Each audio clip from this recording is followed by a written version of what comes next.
Wow, Mysuru what a lovely city ಅಲ್ಲ. ನೀವು ಯಾವತ್ತಾದ್ರೂ ಮೈಸೂರಿಗೆ ಹೋಗಿದ್ರಾ?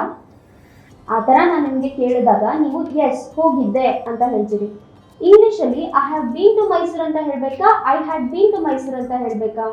ಈ ಡೌಟ್ ನಿಮಗೂ ಇರ್ಬೋದು. ಇದನ್ನು ನಾವಿವತ್ತು ಕ್ಲಿಯರ್ ಮಾಡ್ಕೊಳ್ಳೋಣ. ಹ್ಯಾಸ್ ಬೀನ್ ಅಥವಾ ಹ್ಯಾವ್ ಬೀನ್ ಅನ್ನು ನಾವು ಯಾವುದಾದ್ರೂ ಒಂದು ಕ್ರಿಯೆ ಪಾಸ್ಟಲ್ಲಿ ನಡೆದು ಅದು ಇವಾಗಲೂ ಕಂಟಿನ್ಯೂ ಆಗ್ತಾ ಇದೆ ಆದಾಗ ನಾವು ಹ್ಯಾಸ್ ಬೀನ್ ಅಥವಾ ಹ್ಯಾವ್ ಬೀನ್ ಅನ್ನು ಯೂಸ್ ಮಾಡ್ತೀವಿ.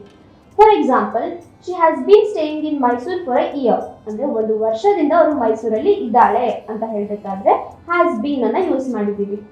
ಹ್ಯಾಡ್ ಬೀನ್ ಅನ್ನ ಯಾವುದೇ ಒಂದು ಕ್ರಿಯೆ ಪಾಸ್ಟಲ್ಲಿ ನಡೆದು ಅದಾದ್ಮೇಲೆ ಬೇರೆ ಘಟನೆಗಳು ನಡೆದ್ರೆ ಅದನ್ನ ಹ್ಯಾಡ್ ಬೀನ್ ಅಂತ ಹೇಳ್ತೀವಿ. For example, she had been to Mysore before she got married.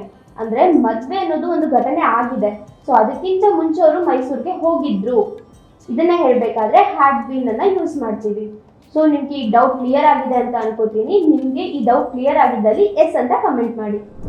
ಇದೇ ರೀತಿ ಇಂಟ್ರೆಸ್ಟಿಂಗ್ ವಿಡಿಯೋಸ್ಗಾಗಿ ಇಂಗ್ಲಿಷ್ ಪಾರ್ಟ್ನ ಕನ್ನಡ ಪೇಜ್ನ ಫಾಲೋ ಮಾಡಿ.